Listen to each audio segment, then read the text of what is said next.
Jangan lupa subscribe YouTube channel Metro TV News dan jangan lupa nyalakan notifikasinya. Pemirsa, kebijakan mengizinkan aparatur sipil negara atau ASN daring atau bekerja dari rumah atau work from home dan juga memundurkan jadwal masuk sekolah di beberapa provinsi dianggap banyak membantu menekan potensi kemacetan saat arus balik Lebaran 2022. Lalu sebenarnya apakah kebijakan ini sudah tepat dan seperti apa efektivitasnya di lapangan? Sudah terhubung dengan pengamat kebijakan publik Agus Pambagio. Selamat pagi Pak Agus, apa kabar Pak Agus? Kabar baik, selamat Lebaran dulu, minal aidin wal faizin.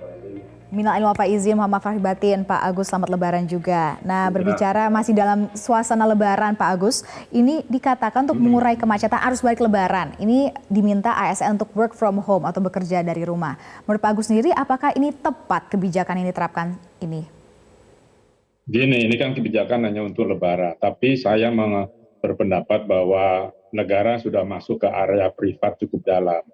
Ya, urusan mau pulang mudik, mau pulang balik dan sebagainya itu masing-masing sudah bisa mengatur sendiri. Dan memang saya selalu katakan mudik balik itu tidak macet, pasti macet. Hanya dengan rekayasa lalu lintas oleh Korlantas itu bisa dikurangi. Nah, sekarang pertanyaan saya yang tentu harus direview oleh semua pihak adalah memang betul sudah ada online system untuk ASN, tetapi perizinan-perizinan itu masih banyak yang manual. Apakah perizinan-perizinan itu mempersulit kalangan industri atau tidak, kalangan usaha atau tidak? Karena kita tahu selesai kasus pandemi, belum selesai lah ya, menurunnya kasus pandemi itu kita sedang giat-giatnya melakukan ekspor, melakukan segala macam. Nah, kalau ASN-nya libur, apakah itu bisa? Pagi ini ada masuk dari kawan saya yang pemilik kapal, mereka bingung ini izinnya kemana?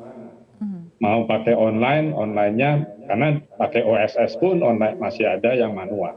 Itu satu. Kedua, bursa. Apakah bursa kita sudah bisa optimal nih dibuka pagi ini? Karena kalau tidak kan bisa kalah sama Singapura, Thailand, Filipina gitu loh. Nah, ini yang menurut saya harusnya kalau semacam ini di-review dulu, diperhatikan. Saya belum tahu bagaimana dampaknya. Mari kita sama-sama review apakah pelayanan publik masih tetap seperti Pak Menteri Pan RB tadi katakan atau terkendala. Saya masih monitor. Baik, bagus. Dan untuk kondisi atau efektivitasnya di lapangan sendiri, katakan dari sistem elektronik. Kalau dari kacamata Pak Agus sendiri, apakah sudah efektif usaha-usahanya? Tidak, karena gini, soal perizinan pakai OSS, National Single Windows, itu belum 100% optimal karena masih beberapa dokumen masih harus manual. Satu. Kedua, sistem online kita bandwidth-nya kan bermasalah. Coba Anda kemarin kalau saya pantau mudik dan balik sampai kemarin itu kan kita sulit menggunakan online-nya, memantau kamera-kameranya karena bandwidth-nya terbatas. Dia mati, dia tersendat gitu ya. Nah, ini sebagai bukti bahwa kita negara memang dengan kualitas online-nya masih buruk. Nah, saya sekali lagi, mari kita review saja sama-sama. Apakah ada hal yang pagi ini saya sudah dapat masukan dari teman-teman logistik bahwa itu katanya terkendala karena masih libur. Nah, hal ini yang perlu kita evaluasi lagi. Baik, bagus. Dan kembali lagi untuk membantu mengurai kemacetan atau menekan kemacetan arus balik, walaupun pasti akan terjadi, apakah sistem work from home atau himbauan ini dinyatakan efektif untuk menekan kemacetan atau mengurai kemacetan? Karena mengingat juga perusahaan-perusahaan swasta. Saya tidak yakin hal itu akan lebih efektif daripada yang sekarang saja. Ya, karena sekali lagi ini sudah masuk ke ranah privat. Jadi masyarakat mengatur sendiri. Dia bisa lihat dia akan pulang kapan, daerah macet sebelah mana. Nah, apakah dengan diatur lagi panjang ini bisa lancar? Seperti contoh misalnya kemarin waktu satu jalur ke arah Jakarta dibuka ya kan sebelah kanan, tetapi mobil yang sudah lewat Kali Kangkung itu ada di sebelah kanan, sebelah kiri macet dan dia tidak bisa kemana-mana. Yang lancar yang sebelah kanan yang satu jalur ke arah Jakarta. Nah, ini juga harusnya dievaluasi apakah itu nanti batas-batas yang warna orange itu digeser sehingga bisa keluar, tapi harus dikawal Korlantas atau dikeluarkan exit terdekat lalu masuk lagi dari sisi sebelah kanan untuk ikut bisa bergabung dengan kebijakan satu jalur sampai ke Jakarta. Ini yang kemarin itu harus direview apakah perpanjangan ini jangan-jangan juga kondisinya sama. Kalau kondisi sama kan, kalau dilihat bahwa nanti pelayanan publiknya terganggu, ya tentu kita harus review lagi ini.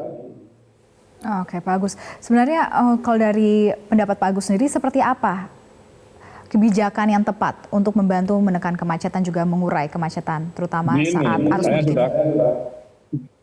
Saya sudah katakan dari awal ketika saya ditanya teman-teman media, Lebaran itu pasti macet. Iya. Oke, pasti macet. Semua orang tahu. Nah, untuk supaya tidak parkir di jalanan baik tol maupun arteri, digunalah oleh Korlantas 3 alternatif tadi, ganjil genap, 1 jalur, dan kontraflow. Itu digunakan supaya mobil tidak terlalu lama parkir di jalan. Kalau macet iya, nggak mungkin lancar tidak. Jadi semua orang yang mudik sudah tahu bahwa akan macet. Nah, sekarang bagaimana macet itu dikurangi, itu saja. Baik, bagaimana dari evaluasi dari Pak Agus sendiri untuk melihat arus balik dan juga arus Lebaran tahun ini? Dan upaya-upaya yang dilakukan? Kalau arus kemarin kan, kalau arus mudiknya yang krusial kan ada di Pelabuhan Merak dan di Cipularang. Ya, sedikit, yang lain-lainnya sedikit. Kemudian sekarang baliknya itu ada di jalur dari Kali Kangkung ke arah Jakarta dan lalu di suburban area Jabodetabek. Karena satu arah sehingga yang arteri macet. Ke Bandung juga kan ditutup, arah Cipularang ke Bandung lewat Puncak itu bisa lebih dari 20 jam. Ya, beberapa kawan melakukan reportase. Nah, maksud saya sekarang yang kemarin di Merak itu, yang sekarang sudah antisipasi. Waktu di Merak, saya kebetulan ada di sana, saya bilang ini karena tidak punya penumpukan kendaraan yang belum saatnya masuk. Karena itu dikasih jam, ya, kemudian beli tiketnya bisa pakai calo, kemudian tidak ada pengendapan parkir, orang yang datang tidak bisa langsung masuk tapi tunggu sesuai nomor urut, dan kapalnya izin berlayarnya juga tersendat. Kemudian pelabuhannya tidak langsung dipakai, dibuka pelabuhan yang lainnya. Sementara waktu balik itu sudah dibuka dan sudah ada pengendapan, bukan parkir pengendapan tapi menggunakan rest area. Lalu di situ dijual juga tiket online-nya dan seterusnya. Itu sudah, jadi baliknya sudah membaik. Nah, kalau yang Cipularang itu sudah dikeluarkan ke arah jalan alternatif tol yang 90% sudah selesai, keluarnya di Karawang Barat. Itu sekali lagi itu harus ikut koordinasi dengan Korlantas. Kalau yang di daerah Bekasi dan sebagainya macet, yaitu dampaknya pasti. Karena kalau ada yang dilancarkan, pasti ada yang dikorbankan. Yang dikorbankan itu yang jalan masuk, karena masyarakat yang habis nyetir jauh dari Jawa Timur, Jawa Tengah, dan seterusnya, bisa langsung masuk Jakarta. Jadi sekali lagi kebijakan ini seperti balon dipencet di tengah, dia akan muncul di bawah dan di atas. Inilah, tetapi ini sekali lagi menolong kelancaran arus baliknya dan arus mudik pada saat itu. Itu saja. Baik, Pak Agus. Terima kasih Pak Agus Pambagio, pakar kebijakan publik, sudah bergabung bersama kami. Selamat pagi Indonesia pagi hari ini. Selamat kembali beraktivitas, Pak Agus.